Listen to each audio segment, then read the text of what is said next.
Vamos começar, Maria Lúcia. Boa noite, todo mundo. Vou abrir seu microfone. Bem-vindos, senhoras e senhores. Para aqueles que ainda não me conhecem, muito prazer. Sou Maria Lúcia Martins, a atual presidente do Colégio Brasileiro de Genealogia, chamado carinhosamente de CBG pelos associados. O Colégio Brasileiro de Genealogia hoje dará prosseguimento a mais uma live em comemoração ao Mês Internacional da Mulher. Para celebrar esta ocasião, o CBG organizou 5 palestras sob o ponto de vista masculino, no qual são homenageadas algumas extraordinárias mulheres brasileiras que se distinguiram na nossa história ou deixaram a sua marca na trajetória de nossa sociedade. É com imenso prazer que lhes apresento o arquiteto, urbanista, pesquisador, historiador, biógrafo e escritor Paulo Marcelo Resulti. Ele é um especialista em repaginar a história brasileira, revelando a história não contada do nosso país por meio de cartas e documentos inéditos. Autor de diversas obras, dentre elas Dom Pedro, a História Não Contada, Domitília, a História Verdadeira, Titília e o Demonão, Dona Leopoldina e Mulheres do Brasil, entre várias outras obras. Hoje, Paulo discorrerá sobre seu tema preferido. Quem será? A Marquesa dos Santos, História e Genealogia. Suspeito que deixará os ouvintes com desejo de quero mais. E vocês podem o acessar em diversas lives no YouTube. Obrigada a todos que nos prestigiam novamente com a sua presença. Bom proveito nesta palestra.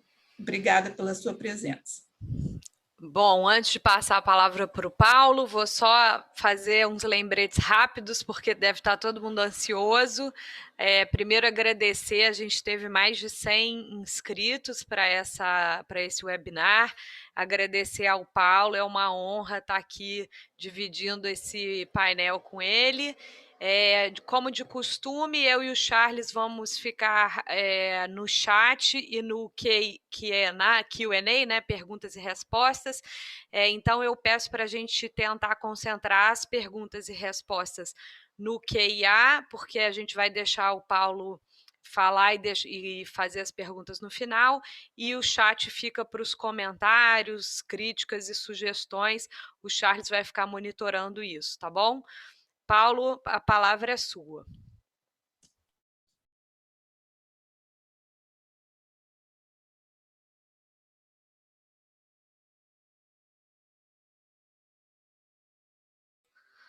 Paulo, você está mudo. Espera aí só um minutinho. Eu vou ligar seu microfone. Espera aí. Tenta ligar seu microfone, Paulo. Foi? Ligou. Ah, pronto. Então tá. Bom, primeiro, né, obrigado novamente pelo convite, né, obrigado à presidente do Colégio Brasileiro de Genealogia, Maria Lúcia Martins, a Juliana, o Charles, a Leila Ossola, que entrou em contato comigo o ano passado, fazendo esse convite, e é um prazer estar novamente falando sobre uma personagem feminina aqui, mesmo que virtualmente, no CBG. A primeira vez que eu falei sobre a Marquesa de Santos em público foi em 2013, no Colégio Brasileiro de Genealogia, a convite da antiga presidente, a Regina Cascão. Bom, deixa eu ver se eu acerto aqui. É a primeira vez que eu estou fazendo isso, pessoal, então, por favor, tenham paciência. Bom, foi. Está todo mundo vendo isso? Alguém pode me dar um sinal? Estamos vendo, Paulo. Então, tudo tá ok. Então tá bem. Bom, a minha primeira... Vamos ver se ele...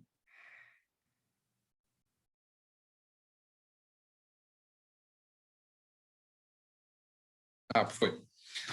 Bom, meu primeiro contato, eu acho que como todos os brasileiros, né, com a figura da Marquesa de Santos, foi ela como amante do Dom Pedro I. né? Então, o filme Independência ou Morte, que era passado ad náusea nas décadas de 70, 80, sempre no 7 de setembro. Então, a gente via o Tarcísio Meira como Dom Pedro, a Glória Menezes. Aí depois, lá já para 84, você tem na extinta TV Manchete a Marquesa de Santos sendo feita pela Maite Proença. E o ambiente o cenário desse relacionamento era o Rio de Janeiro, né? Aí embaixo tá a casa da Marquesa de Santos, Museu da Moda, dirigido por um confrade aqui do Colégio Brasileiro de Genealogia, o Douglas Fazolato. E esse cenário, né, desse caso amoroso sempre foi o Rio de Janeiro, né? Então, na cabeça aqui do paulista, tudo tinha acontecido no Rio de Janeiro, a Marquesa de Santos era do Rio de Janeiro, até que, quando eu estava na faculdade, né, eu fiz arquitetura, como a Maria Lúcia Marrens lembrou, e eu tinha que estudar um lugar em São Paulo que tinha sido recentemente restaurado, por causa do meu trabalho de conclusão de curso, e esse lugar escolhido foi, para minha surpresa, o solar da Marquesa de Santos. Eu não sabia que tinha uma casa da Marquesa de Santos em São Paulo. E essa casa, ela vai ser adquirida, mas para frente eu vou falar um pouco sobre ela, em 1834, pela Marquesa de Santos. Então, isso já me colocava essa imagem dela em São Paulo, e não mais no Rio de Janeiro, né? Porque ela volta para cá em 1829. E essa casa em si é muito importante, porque é o último remanescente urbano em taipa de pilão, ou taipa francesa. E, como eu disse, foi adquirido por ela, e vocês podem ver, né, entre uma imagem e outra, que é bem diferente, né, o palacete neoclássico e esse solar colonial, que de neoclássico tem essa fachada que, na verdade, é posterior a ela, né? Isso daí é quando vira residência do bispo de São Paulo, a casa da Marquesa de Santos virou palácio episcopal, e aí teve essa remodelação na fachada, mas era um sobradão colonial, com as abas do telhado vinham para frente, tal, não tinha essa platibanda na frente, nem esses elementos neoclássicos em cima da janela. Internamente, a casa também é completamente diferente da casa da Marquesa de Santos, no Rio de Janeiro. Ela tem uma estrutura meio hispânica, com esse pátio interno bem diferenciado, e não tem tanto luxo quanto a parte decorativa, né? E a gente tem essa banheira perdida, que já se perdida lá num espaço bem pequeno embaixo da escada, que dá para esse pátio interno.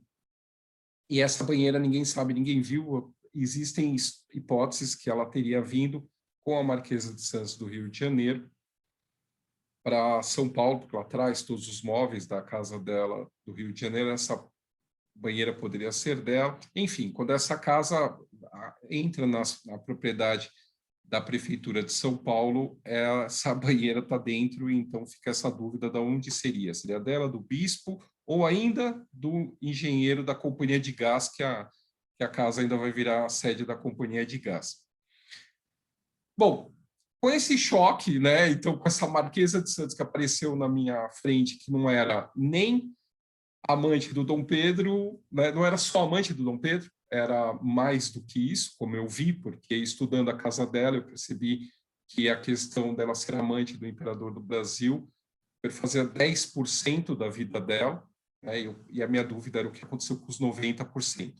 E aí eu resolvi escrever uma biografia sobre ela.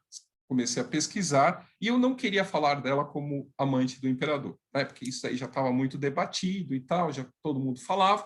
E aí, numa peça do Destino, eu não querendo falar nada sobre, não querendo muito tocar no assunto dela como amante do imperador, e sim mais a parte dela em São Paulo, eu acho que em 2010, na Hispanic Society of America, em Nova York, 94 cartas inéditas do Dom Pedro para a Marquesa de Santos. E eu juntei com mais duas que eu tinha encontrado na Academia Paulista de Letras, e lancei em 2011 o meu primeiro livro, Titília e o Demonão, cartas inéditas. Primeiro chamava-se Cartas Inéditas, aí mudou agora o subtítulo, porque já está em outra edição, já é a 13ª reedição desse livro, né? Vai fazer 10 anos que ele continua sendo publicado. E em 2013, finalmente, eu consegui lançar o Domitila, a verdadeira história da Marquesa de Santos, com o prefácio da professora Amélia Del Priore. Esse já está na 10ª edição, e indicado para vários prêmios, o Jabuti, o Prêmio Brasília de Literatura. E esse ano, finalmente, quer dizer, esse ano não, em 2019, eu havia sido convidado pelo diretor do Museu da cidade de São Paulo, que acede ao solar da Marquesa de Santos, para ser o curador de uma exposição. E a temática de ser ela e a cidade de São Paulo, que era basicamente o que eu estudava desde 2001, por aí. E é um pouquinho dessa exposição que também vai entrar dentro da minha fala. Ela abriu em 27 de fevereiro e não durou nem uma semana, porque a gente entrou aqui na fase vermelha e todos os equipamentos culturais da cidade de São Paulo foi fechado. Se eu soubesse disso, eu teria tirado uma foto melhor sem camiseta, né? Com uma camisa, né, social, e não de camiseta, mas aí a gente acabado de montar a exposição, não tinha como, né, ter uma... Lembra aquela sala da banheira? Do mesmo jeito que eu imaginei que ela era amante, todo mundo só sabe dela como amante. Então, eu resolvi não esconder essa parte dela como amante, porque o pessoal entra até hoje no solar procurando a casa da mulher que foi amante do Dom Pedro. Então, eu resolvi contar um pouco dessa questão dela com o Dom Pedro I nessa salinha, né, nessa parte aí da banheira, onde nós temos uma animação que é projetada, vocês estão vendo parte, eu não tenho como produzir a animação aqui. As cartas, elas são escritas. Eu selecionei algumas cartas que marcam, né, o relacionamento deles. Então, desde a paixão absoluta até ele expulsando ela do Rio de Janeiro. E a última carta, aí sim entra a voz dela, uma carta que ela realmente escreveu para ele, falando que voltava para São Paulo. E aí, nessa volta para São Paulo, a gente tem o primeiro choque, que é esse corredor que liga essa sala da banheira a um outro lugar que eu vou mostrar daqui a pouco, que é a evolução urbana da cidade de São Paulo. Então, eu escolhi esse panorama pintado pelo pintor francês Pallière em 1821.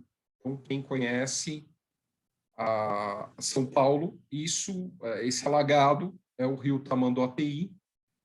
Em cima dele hoje está o Parque Dom Pedro, a Avenida do Estado, e você tem a colina histórica, né, onde é fundada a cidade de São Paulo em 1554, que é o pátio do colégio. A gente vê pelas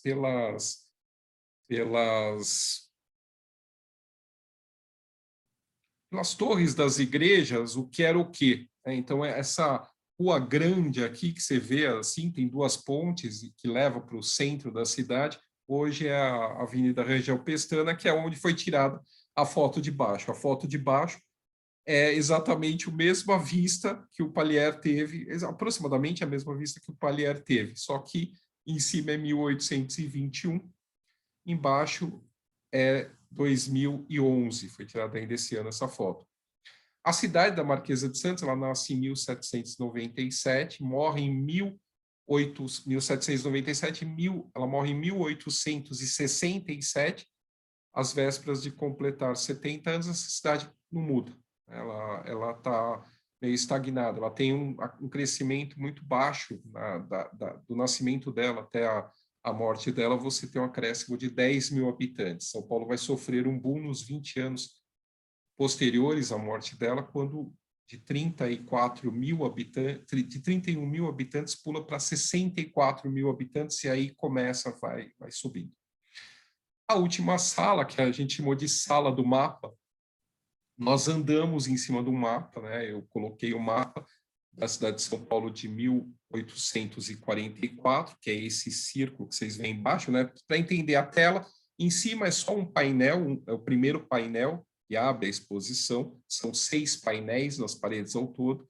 Embaixo é o mapa que está no chão, a gente adesivou o chão, as pessoas andam em cima desse chão, que mistura a parte antiga da época dela, 1844, eu escolhi esse mapa por N razões e tal, e eu puxei os pontos de interesse da vida dela, onde ela nasceu, onde ela casou, onde ela morreu, onde o Dom Pedro proclamou a independência, que aí também entra na vida dela, onde o segundo marido dela, o Rafael Tobias de Aguiar, vivia quando conheceu ela, o Cemitério da Consolação, como que era na época dela. Então, as pessoas andam por essa São Paulo antiga, que conversa com os painéis. Então, a gente tem os painéis fazendo contraponto. Então, você pode ver, ela nasceu em 1797, começa com uma gravura da época dela, que está na Biblioteca Nacional, que é uma vista por ideia da cidade de São Paulo, de 1797, e a gente chega onde ela teria nascido, que é a chamada, era na época chamada Rua do Quartel. Hoje é Rua 11 de Agosto. O quartel vocês veem lá em cima, na imagem à sua esquerda, você tinha o quartel de São Paulo, que é onde hoje fica o Tribunal de Justiça de São Paulo, na Praça da Sé. Essa rua, vocês podem ver, não mudou nada, ela continua, é uma das poucas que continua com a mesma configuração lá no centro. E essa foto foi tirada de cima em 1862, a Marquesa ainda era viva, foi tirada pelo militão Augusto de Azevedo, que vai fotografar várias pessoas em São Paulo, inclusive ela, tem uma foto que ele tirou, famosa, dela já idosa.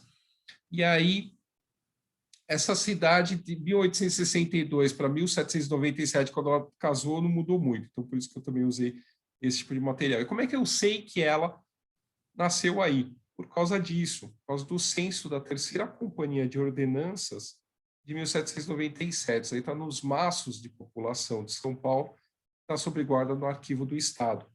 Então, lá a gente vê, na parte de cima, está escrito Rua do Quartel, e embaixo a gente tem a configuração de como era a família do Sargento Mor, João de Castro do Canto e Melo, e da esposa dele, Dona Escolástica Bonifácia de Toledo Ribas. Então, a gente já tem o Pedro, a Maria, a Ana, a Fortunata. A Fortunata vai morrer muito jovem.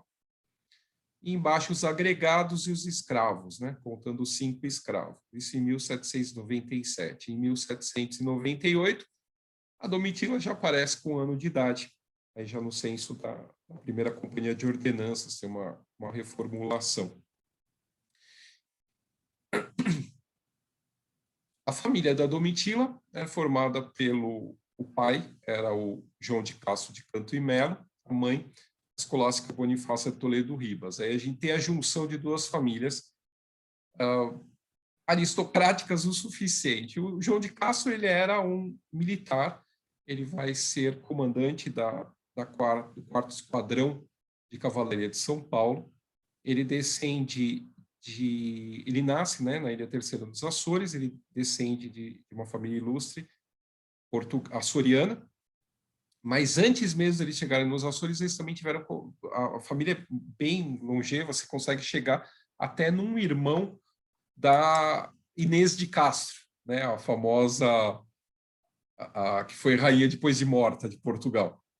E um primo dele, a mãe dele era inglesa, um primo dele foi governador de Tobago, de outras possessões inglesas na Jamaica. A dona Escolástica, aí o pessoal sempre que vê essa foto, geralmente aparece em preto e branco na internet, as pessoas me procuram e falam, nossa, mas ela parecia uma bruxa mesmo, José Bonifácio chamava ela de bruxa. Mas é que aí a gente tem que ver que ela foi pintada já bem idosa. Ela morre com 90 e poucos anos, mais de 90, por volta de 97 anos. Ela era apelidada em São Paulo de Viscondessa Velhinha. Ela foi uma das primeiras a serem enterradas no Cemitério da Consolação, em São Paulo. Por parte da mãe, a Domitila, ela descendia dos portugueses já misturados com os brasileiros, porque os brasileiros, eu digo os índios, né? Você tem, inclusive, uma filiação aí do cacique Piquerobi, junto, que era irmão do Tibiriçá. Isso faz mais sentido dentro do contexto da história de São Paulo. Da história do Brasil, você tem, por exemplo, um dos ascendentes da Escolástica foi irmão do Pedro Álvares Cabral. Você tem os irmãos, Gusmão como ascendentes dela, e a Maria Garcim Betim, que foi esposa do bandeirante Fernão Dias Paes Leme. Eles vão ter o João José, o Pedro, a Maria Benedita, Ana Cândida, a Gertrudes, Domitila e Francisco. Domitila e Francisco vão ser aí os dois caçulas e que, de certa maneira, vão entrar para a história do Brasil. O João Pedro, todos os homens, eles entram como pai para a vida militar, enquanto todas as meninas acabam casando com militares, inclusive a própria Domitila. Eu sei que em janeiro de 1813 a família havia se mudado para essa rua, que atualmente, na época era a Rua do Ouvidor, hoje é a Rua José Bonifácio, no centro de São Paulo, bem perto da Faculdade de Direito de São Paulo, do Largo de São Francisco. Na época, o Largo de São Francisco, né, o convento de São Francisco, ele era praticamente desabitado e ele serviu de aquartelamento para várias tropas que foram para a Guerra da Cisplatina. Lembrando que São Paulo, nessa época, era basicamente um entroncamento de caminhos. Na época, ainda não tinha aquela riqueza que vai vir com o café. Então, você tinha São Paulo como ela é uma das primeiras cidades a ser criada fora da linha do litoral, né, no Brasil. Por quê? Porque pelo sistema hidrográfico de São Paulo, então o Tamanduateí, o Anhembi, o Tietê, você chegava até a divisa entre São Paulo e as colônias espanholas na América. Então, por causa disso, vem aí uma tropa de Minas Gerais, o esquadrão de Vila Rica, que um viajante sueco, o Bayer, ele vê esse esquadrão e fala que ele deixa registro em 1813, que era formado por jovens membros das famílias mais ricas de Vila Rica e região. Para ter uma ideia, todas a parte de metal, os arreios e tudo mais, os cavalos eram feitos de prata. E aí entra na história da Domitila o Felício Pinto Coelho de Mendonça. Esse é o termo, é o assento de casamento. A gente não conseguia colocar na exposição, teve que fazer a transcrição. Então aí a gente sabe, por conta do assento de casamento dela, que os pais moravam naquela rua, porque foi lá que foi feito, na casa dos pais, que foi feito o casamento dela com o Felício às 9 horas da noite.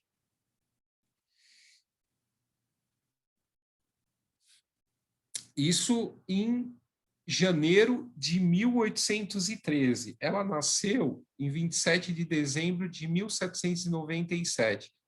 Ou seja, em dezembro de 1812, ela tinha feito 14 anos. Ela está com 15 anos aí, recém-completados, né? A diferença era bem grande de idade.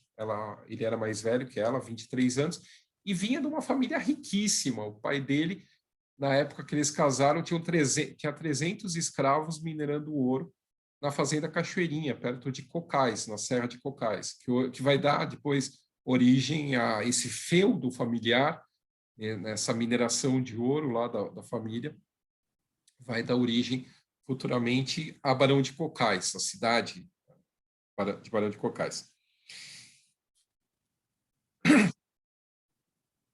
O Felício, ele descende do capitão-mor Felício Pinto Muniz Coelho da Cunha e da Mariana Manuela Furtado de Mendonça. Também é uma família envolvida com a aristocracia lusitana. Ele tem como um dos ascendentes o Pero Coelho, que justamente é um dos assassinos da Inês de Castro. Esse é o primeiro casamento da Domitila. Eu brinco que rendeu a ela 3 filhos e 2 facadas, eu já explico essa parte mais para frente. Teve 3 filhos, com o Felício, a Francisca, o Felício e o João Pinto Coelho de Mendonça. O João, ele vai falecer, de repente ele some da história, assim, muito jovem, e a gente não tem muita noção o que aconteceu com ele. mas a Francisca e o Felício vão deixar filhos, vão se casar, vão chegar à idade adulta.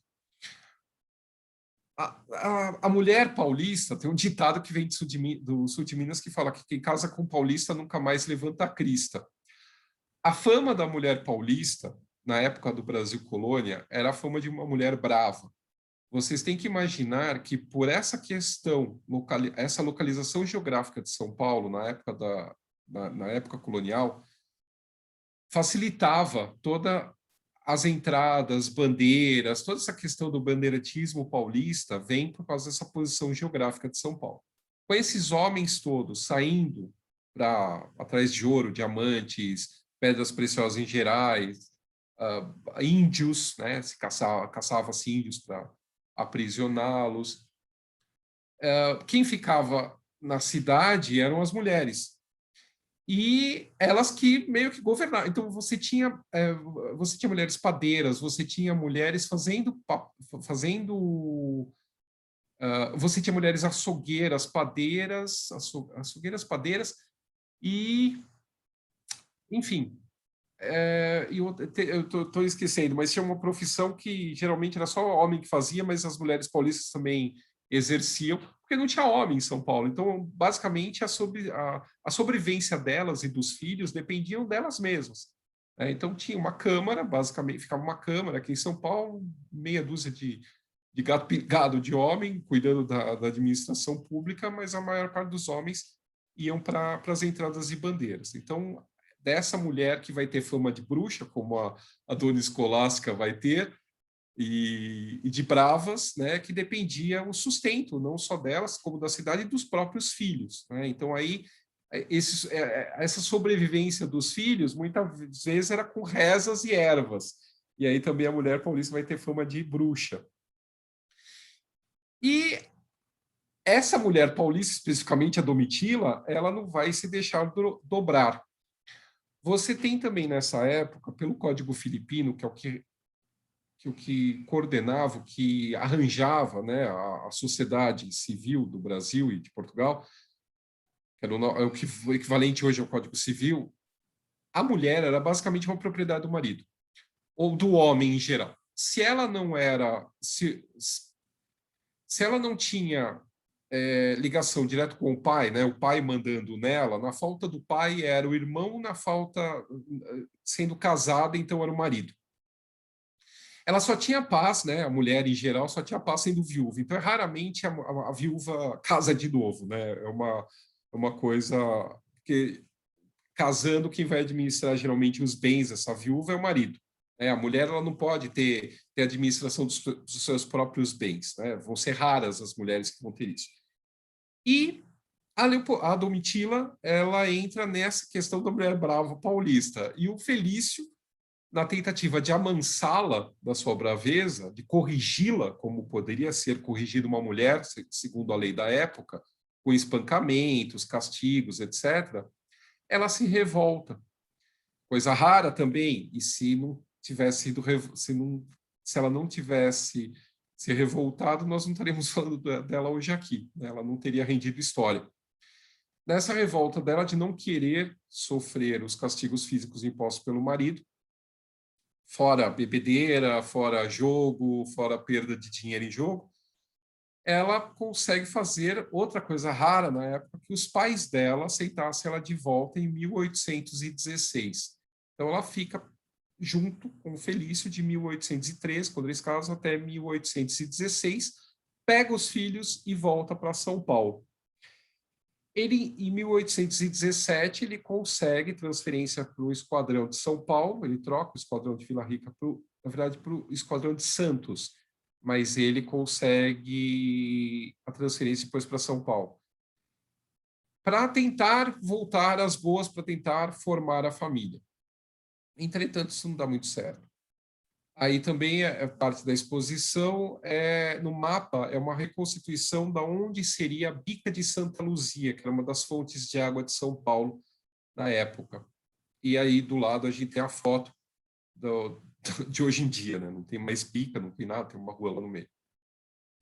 Nessa Bica de Santa Luzia, em 1819, o Felício, no dia 6 de março de 1819, de manhã cedo, ele esfaqueia a mulher nessa bica. Ele vai alegar a legítima defesa da honra, né? Novamente voltando ao Código Filipino, dizendo que a mulher havia traído ele. Entretanto, tem uma carta do Oiausen, do capitão-general da província de São Paulo, que era a espécie de governador da época, para o rei, o Dom João VI, que estava no Rio de Janeiro, contando toda a história, né? E nessa história que o Oiausen conta a respeito desse crime que aconteceu em São Paulo, ele diz que o Felício, ele jogava, ele bebia, ele batia na esposa, tipo, os hábitos que ele teve em Minas, ele continuou mantendo aqui em São Paulo, depois de algum tempo, quando eles tentaram ficar juntos novamente, por pressão, obviamente, da família da Domitila. Só que ele voltou a jogar, a beber, e aí o Oiausen fala que se não fosse a família da Domitila, não teria roupa, ela e os filhos não teriam roupa e nem comida para comer. E tem uma questão importante, que é a questão dos filhos, né? Nessa época já começa a briga pela guarda das crianças, né? Da Francisca e do Felício Júnior, né? Do Francisco Pinto Coelho Mendonça de Castro. O pai do Felício era muito poderoso, né? E aí nessa carta do governador-geral de São Paulo, ele ainda aproveita para pedir a guarda das crianças para Domitila. Porque ele fala como que um pai desse, né, o avô das crianças, tem condições de criar alguém, sendo que não soube criar o próprio filho. Então, essa tentativa de culpar a Domitila por ter saído de minissaia na rua, né, bem aquela coisa de culpar a mulher, né? Não, a culpa, você foi esfaqueada, mas a culpa é tua, né? Foi meio isso que o Felício tentou fazer, acusando ela de adultério, mas aí você vê por uma série de cartas e outros documentos que isso não é bem verdade, né? Pela própria carta do governador de São Paulo e depois pela separação de corpos que vai ocorrer na igreja do Rio de Janeiro, aí mais para frente, em 1824, vai ter várias testemunhas que vão testemunhar que... Tá redundante, né? Várias testemunhas que vão testemunhar que, na verdade, a tentativa de assassinato do Felício se deu após ele falsificar a assinatura da esposa, da Domitila, para a venda de terras que pertenciam ao casal em Minas Gerais. A mãe do Felício tinha morrido e tinha deixado terras para eles. E ele, para conseguir o dinheiro, teria falsificado a assinatura da mulher e tentado matá-la. Ela, nessa época, a Bica de Santa Luzia, ela ficava perto dessa chácara dos ingleses. A gente vê numa gravura, numa pintura do Edmund Pink, se não me engano, na década de 1820. Depois isso daí vai, inclusive, ser a República Estudantil, onde vai estar o Álvares Azevedo e a turma dele quando vem estudar em São Paulo, mais para frente. Hoje em dia não existe mais a chácara dos ingleses, você tem a praça aí embaixo, a praça, o nome do pintor, esqueci o nome, mas está Almeida Júnior, Praça Almeida Júnior, lá no centro de São Paulo. Essa parte, né, que vocês estão vendo aí de São Paulo é a Liberdade. O bairro da Liberdade era um bairro de chácaras na época. O centro urbano ficava lá naquele meio que eu mostrei na gravura do Palier, né, perto lá do pátio do colégio.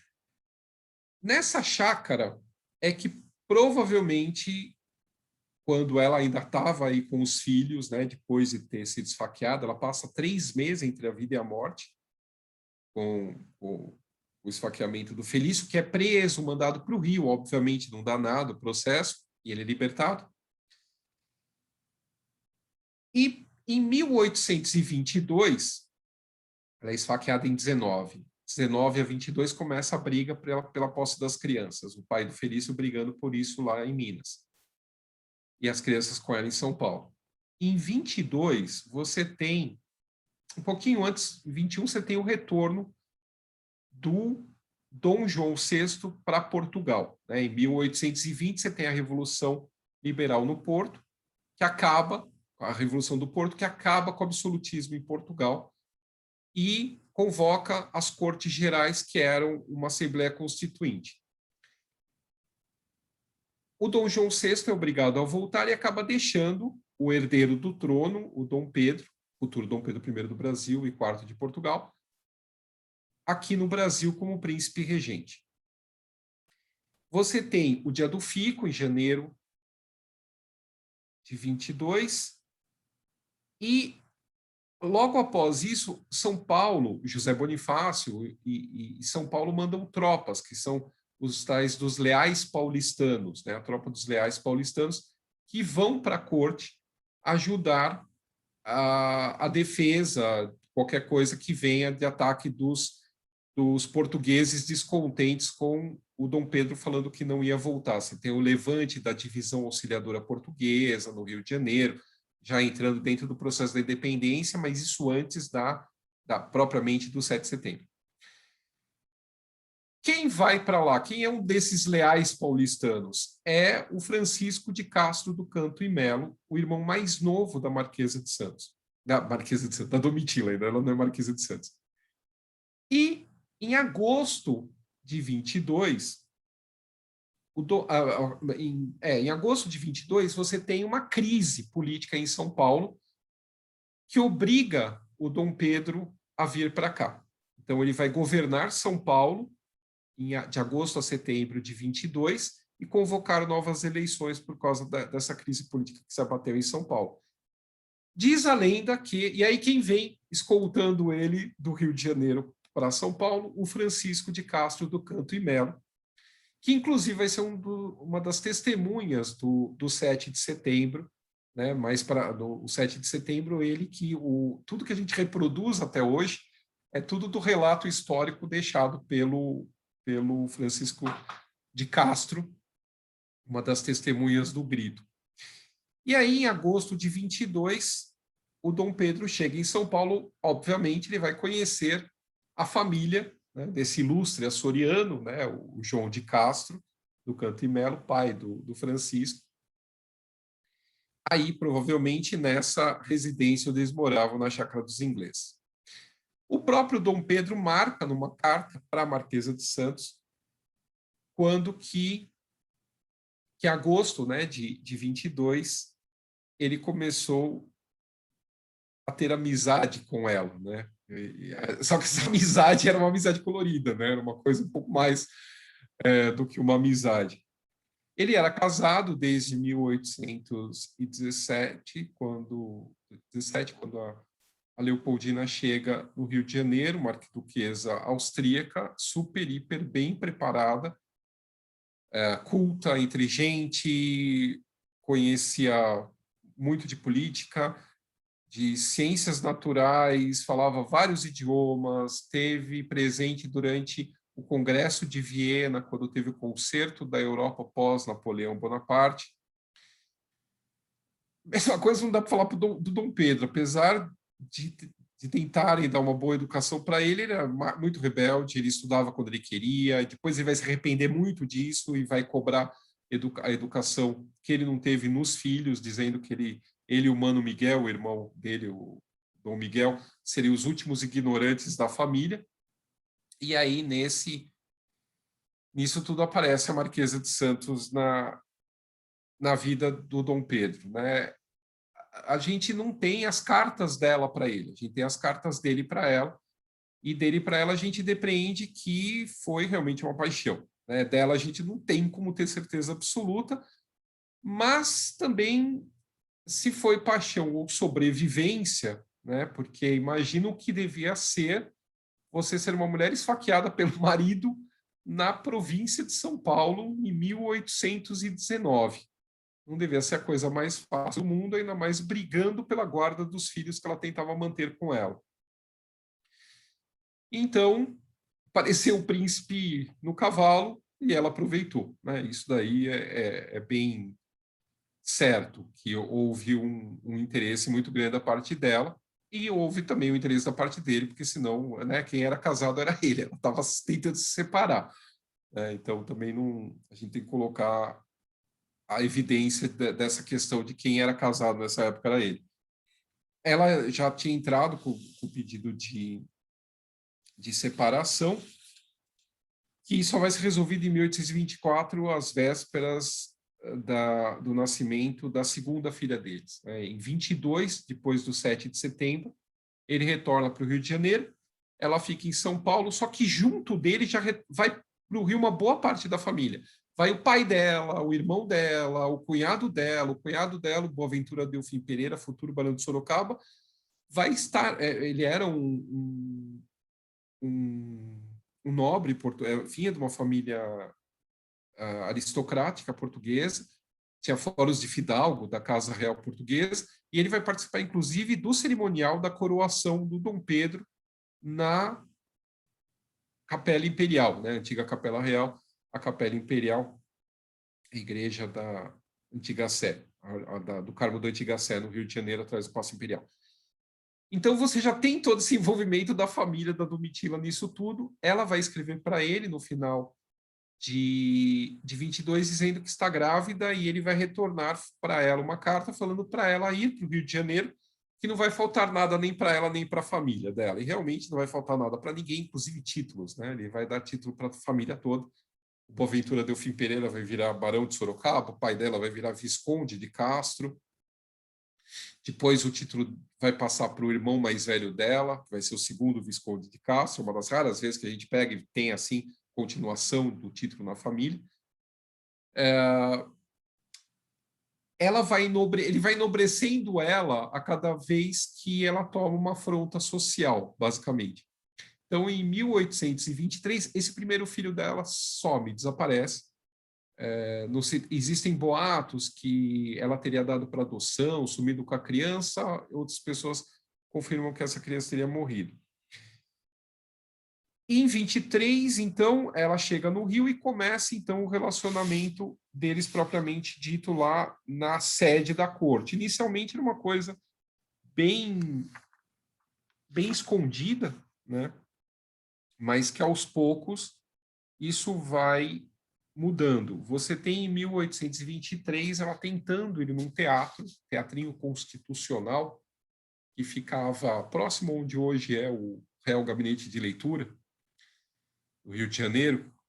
Tinha um teatrinho lá que era só para pessoas que eram assinantes, então era meio que uma sociedade teatral. E ela não participava dessa sociedade, mas ele havia marcado encontro com ela lá no teatro. E ela tenta entrar no teatro e ela é barrada.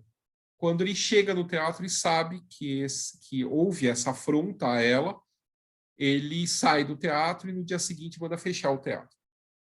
Em 1824, você tem um outro incidente envolvendo ela na corte, que ela vai assistir a missa de Páscoa na Capela Imperial. Nessa que ela entra na Capela Imperial, ela sobe para a tribuna das Damas do Paço. E nessa tribuna, as Damas do Paço, principalmente a baronesa de Campos dos Goytacazes, que estava lá na tribuna de honra, né, das damas da imperatriz, quando vem ela chegando, elas se retiram. Então ela fica sozinha na tribuna, ninguém queria ficar perto dela, porque já tem esse rumor que ela seria amante do imperador.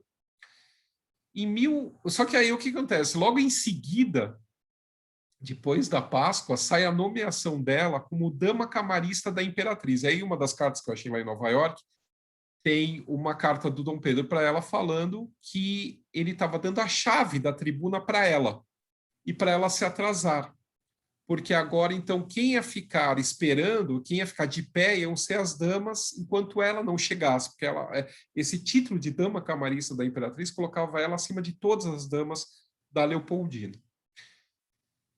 Em 25, ela vai ganhar o primeiro título, que é de Viscondessa de Santos, numa afronta direta ao José Bonifácio, que era natural da cidade de Santos. E o Dom Pedro era meio moleque nesse sentido. Então, ele para afrontar o José Bonifácio, que tinha virado inimigo político dele, ele afronta dando o título da cidade que ele nasceu para a amante dele. Então, em 25, ela vai ser feita dama camarista, 24, dama camarista, 25, viscondessa de Santos, e em 26, Marquesa de Santos. Ela pula de 2 em 2 os degraus da nobiliarquia brasileira, né? Em vez de baronesa de Santos, ela nunca vira baronesa de Santos, ela vai direto para viscondessa. De viscondessa, o normal seria condessa, não, ela vai direto para marquesa, que é o título superior, e ainda é com grandeza. Ela pode usar a coroa de duque no brasão dela, e ela pode, a grandeza permitia que havia uma hipótese do título continuar na família. Então, poderia ter havido um marquês de Santos se o Felício, por exemplo, tivesse requisitado o título na época do Dom Pedro II já. A gente tem o relacionamento deles, que dura de 22 até 1829. Eles tiveram 5 filhos, né? Então, assim, ela teve 3 com o primeiro marido, sobreviveram 2. Ela tem 5 com o Dom Pedro I, inclusive o menino que falece.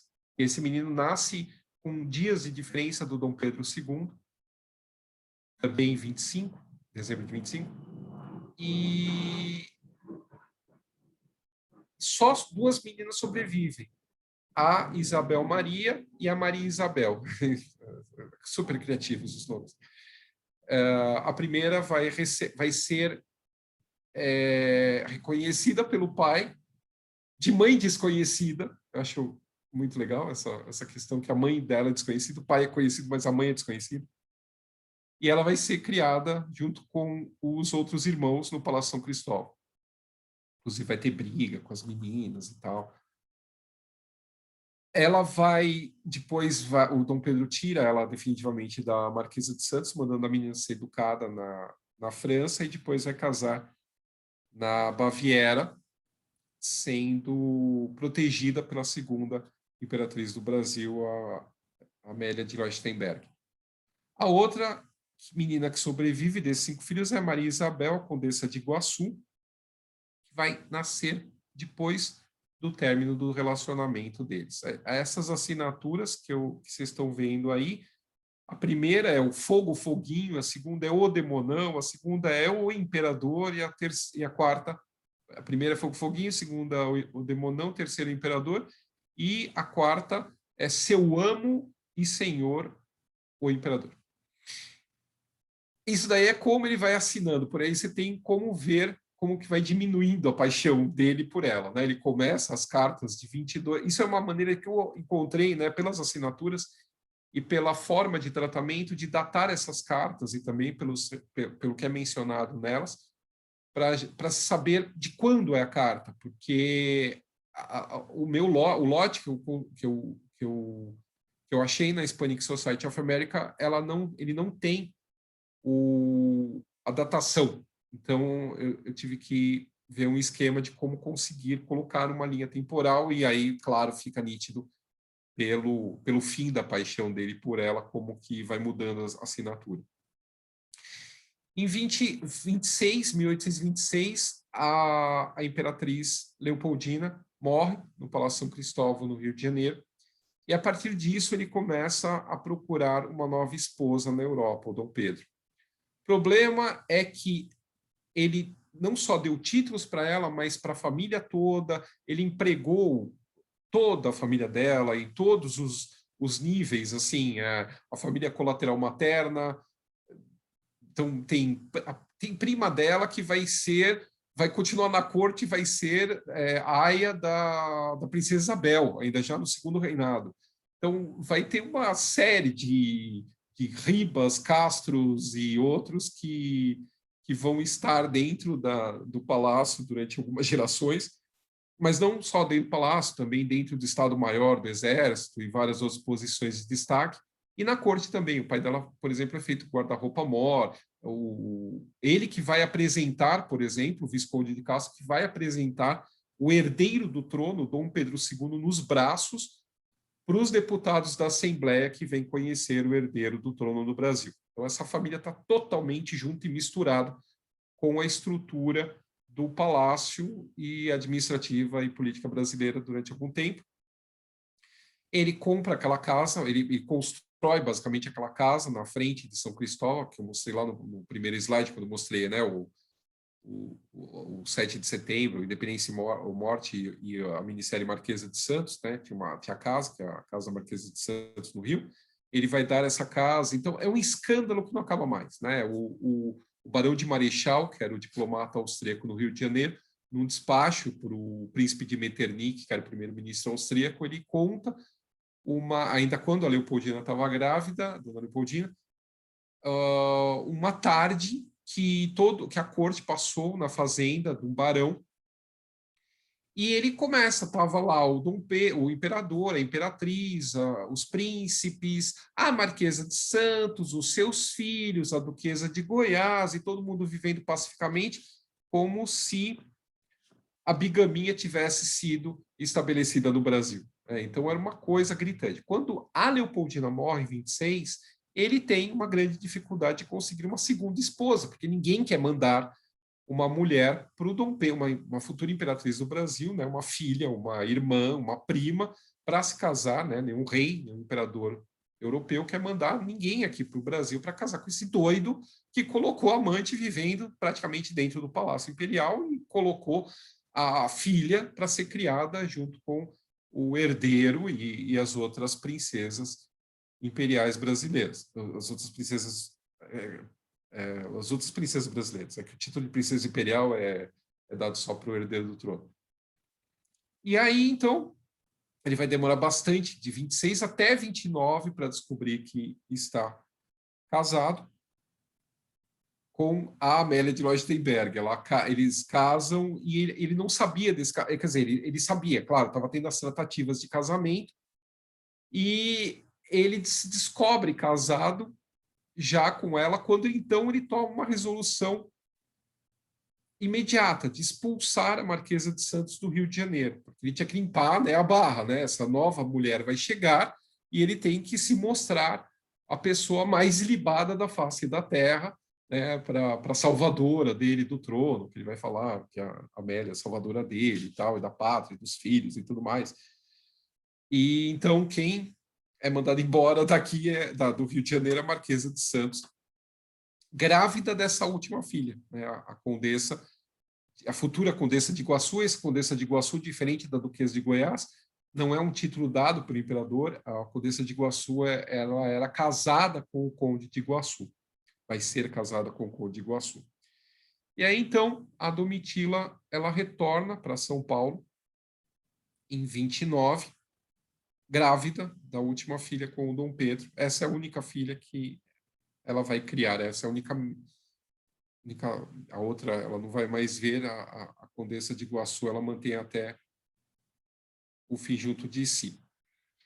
Ela retorna para São Paulo, então, como eu falei, em 29, e, assim, para a gente fazer uma comparação, quando ela nasceu, o pai dela tinha 6 escravos.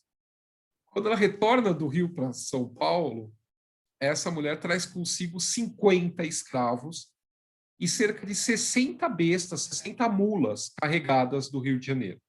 Ela vende o placete que o Dom Pedro deu para ela, ele recompra, mas aí também ela não vê muito esse dinheiro, é em apólices.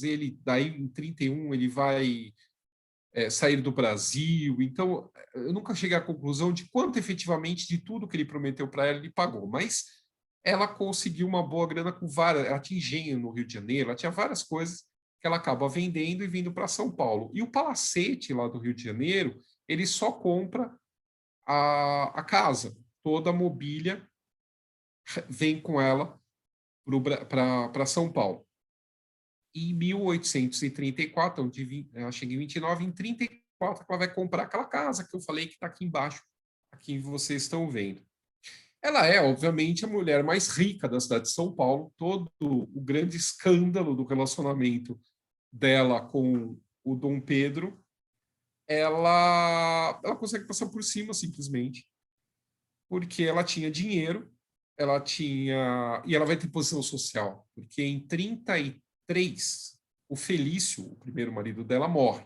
Então, apesar de ela já estar separada, ter a separação de corpos, agora, então, ela virou viúva e agora ela pode se casar. Mas ela não vai se casar, ela vai se juntar com o presidente da província de São Paulo. Eu brinco que ela trocou o imperador do Brasil pelo reizinho de São Paulo. Rafael Tobias de Aguiar era um riquíssimo sorocabano, era uma das pessoas mais ricas de São Paulo. E eles vão ter o primeiro filho nascendo nessa casa em 1834. Ela compra essa casa quando o Rafael Tobias de Aguiar morre. Só lembrando que quando ela volta para São Paulo em 29, ela já tinha tido 5 filhos do imperador, 3 filhos do primeiro marido, e ela vai ter mais 6 filhos do Rafael Tobias de Aguiar. O último filho, o Heitor, vai nascer quando ela está para completar 45 anos de idade. Então, até próximo de completar 45 anos de idade, ela continuou tendo filhos. Esse relacionamento deles, como eu falei, eles não vão se casar inicialmente. Eles vão primeiro fazer, ela, por pedido dela, vai ser feito a separação total de bens. Então, ela vai casar com procuração, com separação de bens. O que era dela continua sendo dela, é administrado por ela. O que era dele continua sendo dele, é administrado por ele. Ela não permite que ele administre os bens dela.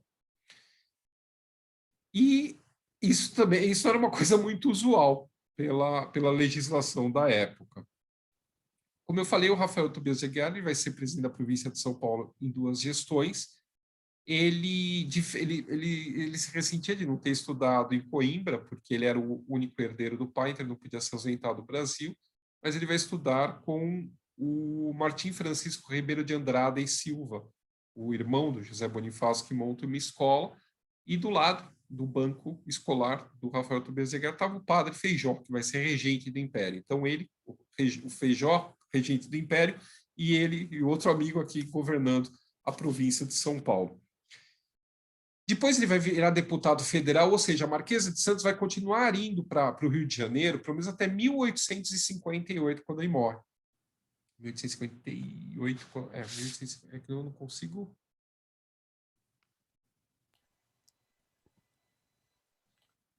Dá para... acho que 1857... vocês estão vendo aí. 1857, Paulo. 1857. Obrigado, Juliana. Porque está bem em cima a minha tela, eu não consigo tirar. Então, em 1857, quando ele morre, ele continua sendo deputado federal, então ela vai continuar indo para o Rio, vai continuar frequentando a política nacional. Né?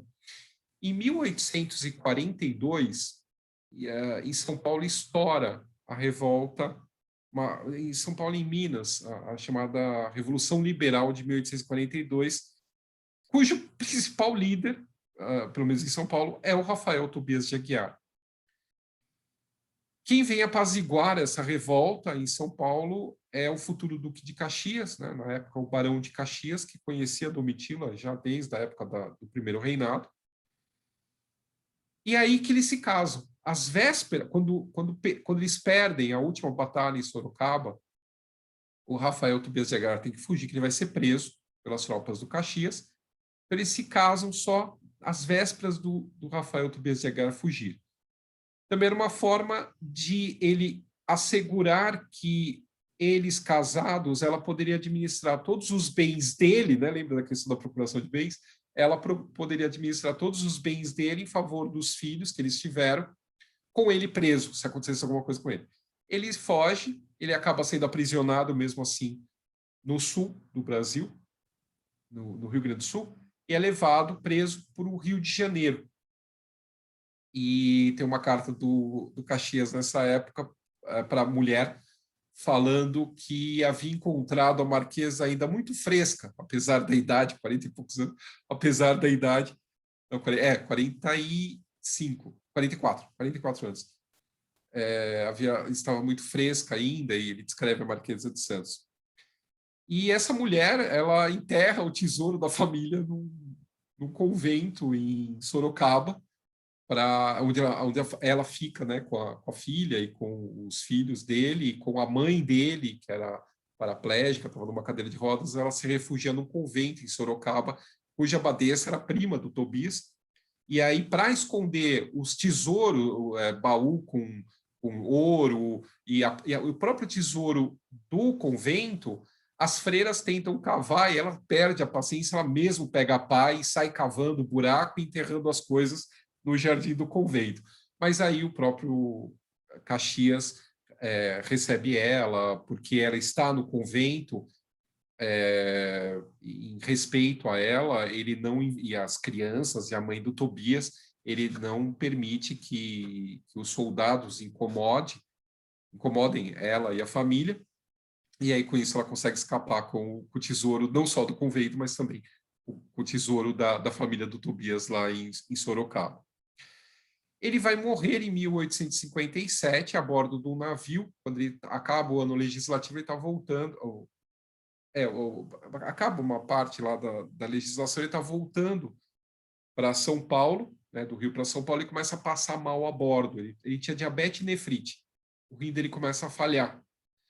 E aí a Domitila, ela acha mais arriscado subir a serra de Santos até São Paulo, atrás de um médico bom, sendo que em Santos não teria nenhum médico bom, e ela pega um outro navio para voltar para o Rio de Janeiro.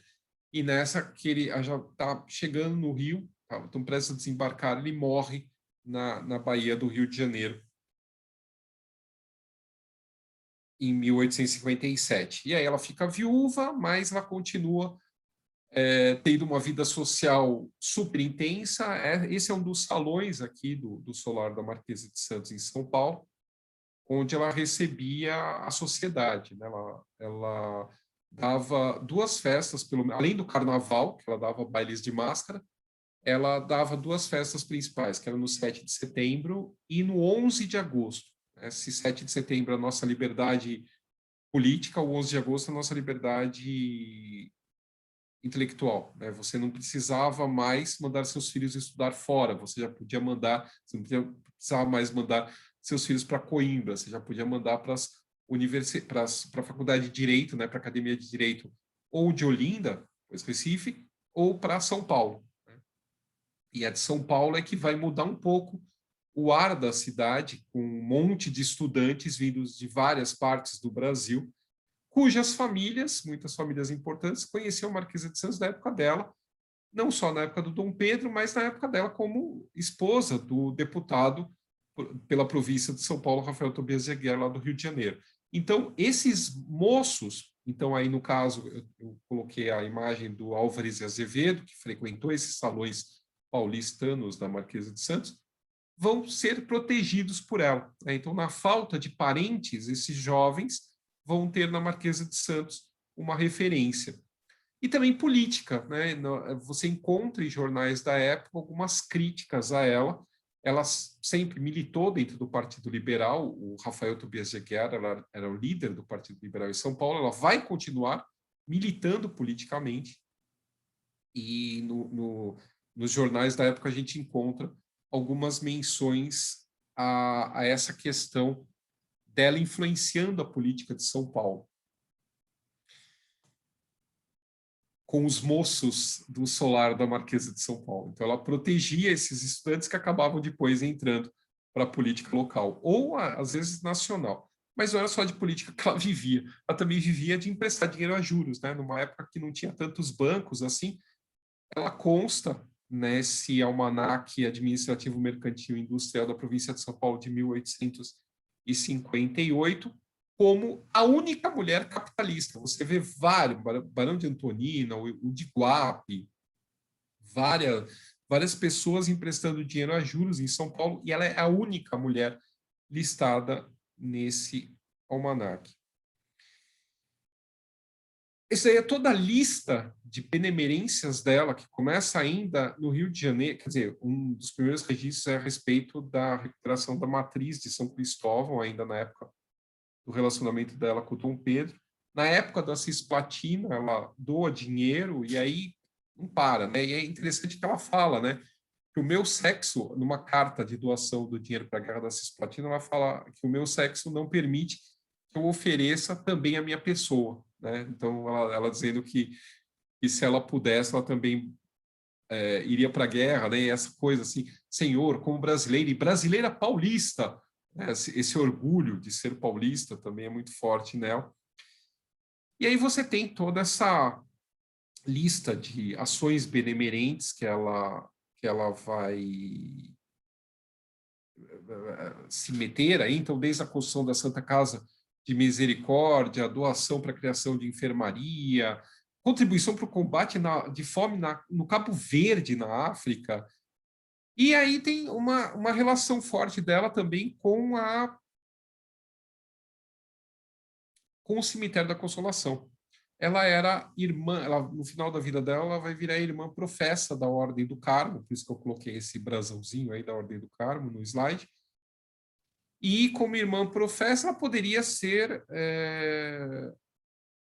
colocada, como o Tobias de Aguiar, ele está enterrado, ele está sepultado, né, está em terra, ele está em sepulcro, na Ordem Terceira de São Francisco, em São Paulo. Ela poderia ser enterrada na Ordem Terceira do Carmo, que ela é irmã da Ordem do Carmo.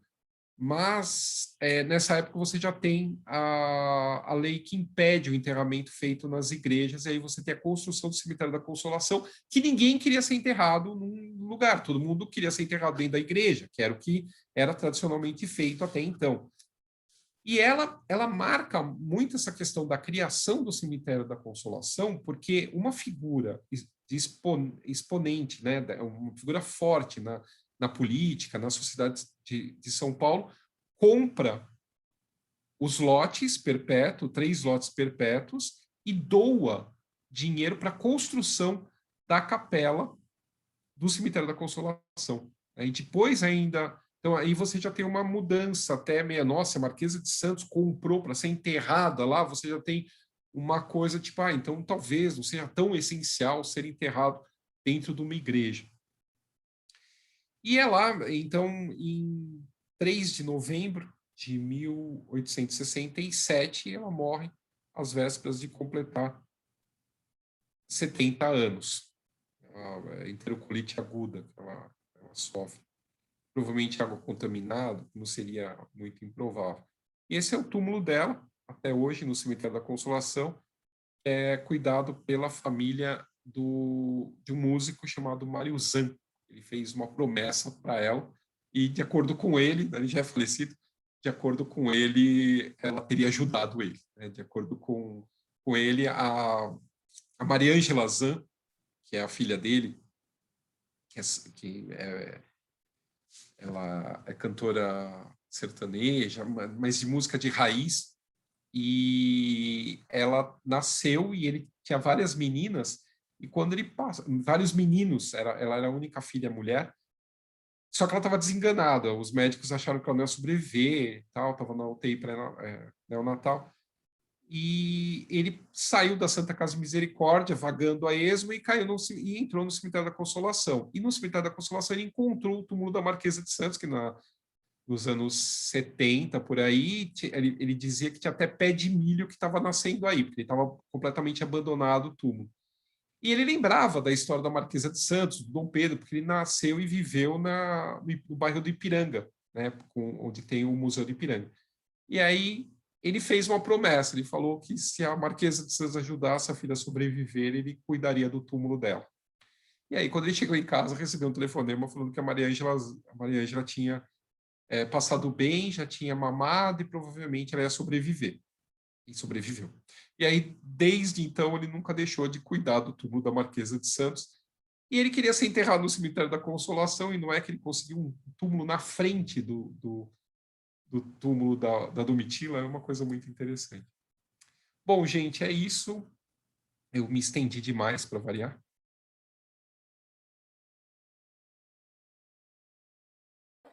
Foi ótimo, Paulo. Gente. Vocês me ensinaram agora eu não sei como tirar a tela aqui. Eu vou parar aqui, peraí. Stop. Mas tem um stop, um vermelhinho em cima. Vai. Bom, Paulo, para variar, tem perguntas, povo querendo saber das fofocas. O Cauã está perguntando com quantos anos a Fortunata, a irmã dela, morreu. Não sei. Tem certas coisas que não tem registro. Gente, genealogista só pode falar quando acha o Com base em registro. documento. E a Márcia está perguntando, bom, a gente sabe que sim, né? Mas vamos deixar o Paulo responder se a irmã da Domitila foi amante do imperador mesmo. Teve um filho com ele, né? Então tá comprovado. Sim. Mas se Tem um vídeo no meu canal só contando a história dele. Inclusive, uma amiga que mora em Lisboa achou o túmulo dele lá em Lisboa. Paulo, como que é o nome do seu canal, para o pessoal ver? Olha, só procurar por Paulo Resulti no YouTube ou História Não Contada, aí acha, mas deve estar. Eu chamo de História Não Contada, mas o nome você joga Paulo Resulti, você encontra. E, Paulo, quando ela foi para o Rio, ela conseguiu levar os filhos do primeiro marido? Sim. Levou, o Dom Pedro, inclusive, ajudou os dois. Ele colocou o Felício na Marinha, mandou ele ser educado na França e ainda deu um dote para a filha dela, para Francisca. Tá. Charles, você tinha perguntas aí também, né? Paulo, você conseguiu dar um stop? Eu congelei aqui. Não, aqui está normal. Eu tinha uma pergunta, se é verdade que após o falecimento da Leopoldina, que o Dom Pedro tentou, não sei se você está me escutando direito, que o Dom Pedro tentou casar com a Domitila, se isso é verdade ou não? Olha, o que eu tenho é um registro da filha dele, da Condessa de Iguaçu, dizendo que isso, aí quer dizer, chegou para ela via mãe, né? Então, aí tem que ver também o que a Marquesa contou para ela, né? Tipo, então, via fofoca materna, o Dom Pedro teria tentado, mas a própria Domitila falou que ele estava louco, né? Que, tipo, onde já se viu, ela mesma não se via sendo imperatriz, né? Tipo, precisava de muito mais do que ser nobilitada de marquesa para ser uma imperatriz no Brasil. Mas isso é a história que ela contava, que a filha dele contava. Né? Eu vi uma mensagem aqui da Vera Cabana. Vera, eu te vi. Saudade. Charles, eu não estou conseguindo ver o chat, que o meu congelou aqui. Vocês estão me ouvindo?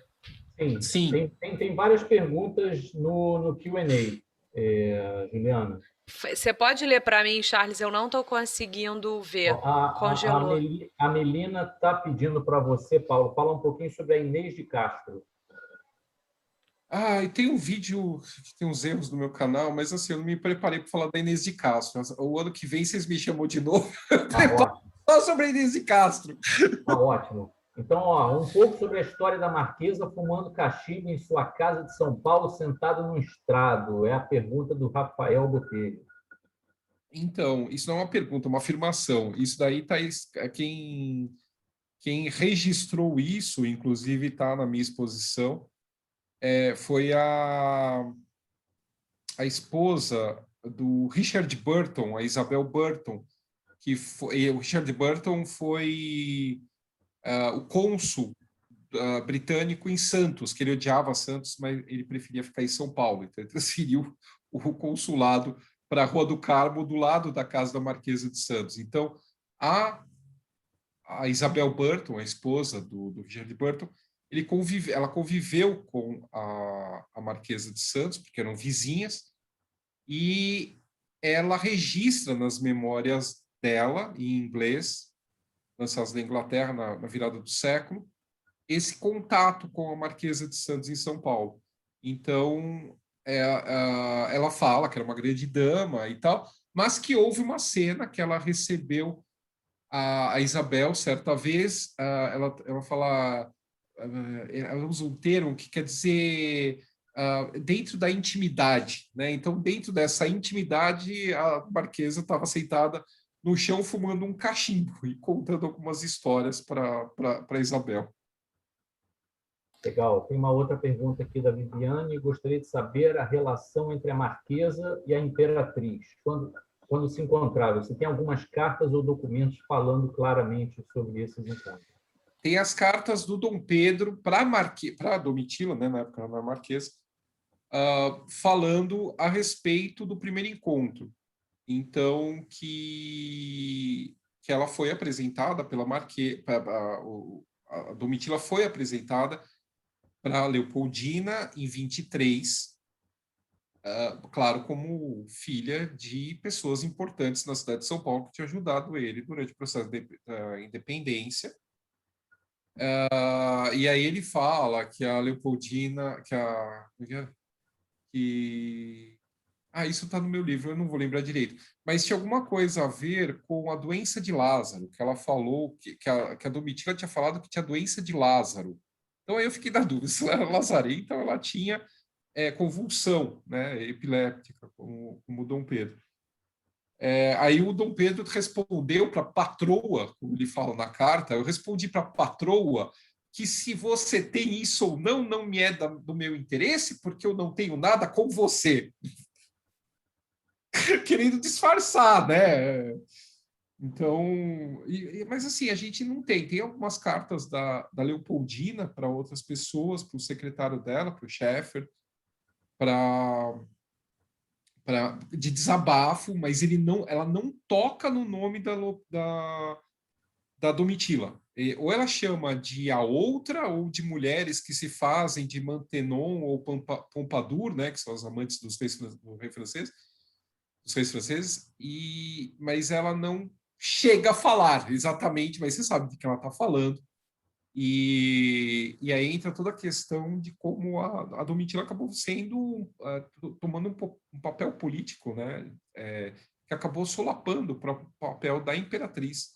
Então, uma dessas cartas de desabafo para o Scheffer é quando a Leopoldina não consegue nomear o religioso que ela queria para o bispado de São Paulo, que era uma pessoa que tinha ajudado na época da independência. E a Domitila consegue colocar quem ela queria. Então, por aí você vê essa questão bem complicada. Paulo, a Regina, sua amiga Regina Cascão, está perguntando por que não tem cartas da Marquesa. Será que foram queimadas? O que aconteceram com as cartas dela? Então, a gente tem algumas cartas, né? Não é que não tem todo, mas assim, do Dom Pedro, para ela, eu cheguei a rastrear 260 cartas, uma coisa assim. Dela para ele, não tem 10. É muito pouco. E o que tem está basicamente no arquivo dele, que é um arquivo que foi para Portugal com ele, voltou de Portugal uma parte, depois voltou outra parte. Aí, quando tem a República, esse arquivo vai todo para o Castelo D, na Normandia. Isso volta na década de 40 para o Brasil. Então, assim, ou esse arquivo ou se perdeu, ou foi queimado ainda por ele, porque ele mesmo fala numa das cartas para ela queimar as cartas endereçadas de tal ano para ela, que ela não queima, ou então roubaram ou editaram, ou simplesmente que após a morte do Dom Pedro, esse arquivo pode ter sido editado. Tá. E várias pessoas perguntando se existem descendentes vivos dela. Provavelmente eu participo do grupo que só tem descendentes dela, provavelmente eles devem estar aqui, além dessa pergunta. Tem vários descendentes, principalmente dela com o Rafael Tobias Aguiar, porque ela teve 4 meninos com o Rafael, 5 crianças. Dessas crianças, 4 chegaram à vida adulta, e todos eles tiveram muitos filhos. Assim, a descendência dela é enorme, inclusive também pela Condessa de Iguaçu, que tem uma parte da descendência da Condessa de Iguaçu na Inglaterra. Charles, quer ler a próxima? O Cauã está perguntando se você teve alguma dificuldade em achar documentação sobre a Domitila. Se sim, qual período da vida dela foi o mais complicado? Tudo é difícil, né? Não cai nada no colo, não é uma... Agora, qual período? Eu acho que mais o período assim dela em Vila Rica. Isso é uma coisa que eu ainda não consegui cavocar direito, entendeu? Mas eu acho que trabalhando talvez saia alguma coisa. Esse eu tenho um branco, assim, é uma lacuna.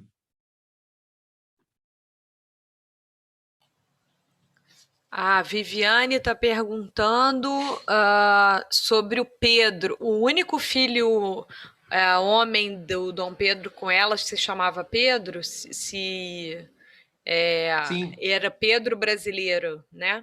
é isso. Ele morre muito cedo, ele morre com meses, assim, eles estão na Bahia quando ele morre. Ele nasce em dezembro de 25 e vai morrer em janeiro, fevereiro de 26. E eles nem estavam aqui, eles nem estavam aí, na verdade, no Rio de Janeiro. Eles estavam numa viagem à Bahia, em 1826. Quando eles chegam, o menino já está morto, já tinha sido enterrado, sepultado, na verdade, na igreja do Engenho Velho, São Francisco Xavier do Engenho Velho. Rubens está perguntando se houve alguma convivência entre a Marquesa e a Imperatriz Amélia. Não, nenhuma, porque quando a Domitila vem para São Paulo, a Amélia ainda não chegou no Rio de Janeiro. E assim, ele não só expulsa ela, mas até o próprio Francisco de Castro, que era um grande amigo dele, tem uma carta que o Francisco de Castro tenta entrar no palácio e ele é barrado. Isso já na época da Imperatriz Amélia. Então, ninguém da família teve acesso. A Silvia está perguntando se a família da Marquesa ainda pode ter algum título, é isso, Silvia? Acho que não, né? Com a República. Não, mas é que os títulos no Brasil eram dados em sua vida, tinha o termo em sua vida. Então, morria, o título se extinguia. Se você tinha o acréscimo de grandeza, né, que você podia ser barão, ou você podia ter um plus, que era barão com grandeza. Se você tivesse o título de com grandeza, além de você ter acesso ao coronel, a coroa heráldica do título acima, isso permitia que o teu familiar pudesse requerer, dentro do cartório de nobreza e fidalguia brasileiro, a perpetuação do título na família após a morte do primeiro titular. Mas também não era uma garantia que conseguia, mas havia uma grande chance. Então, a gente tem, por exemplo, como eu falei, o João de Castro, que consegue o filho ser o segundo Visconde de Castro, porque ele tinha o título, o plus de com grandeza. Agora, mesmo com a República também, mesmo se não tivesse isso, não ia ter título nenhum. A Viviane está perguntando sobre o funeral da Imperatriz, como foi a reação da Marquesa e do Imperador.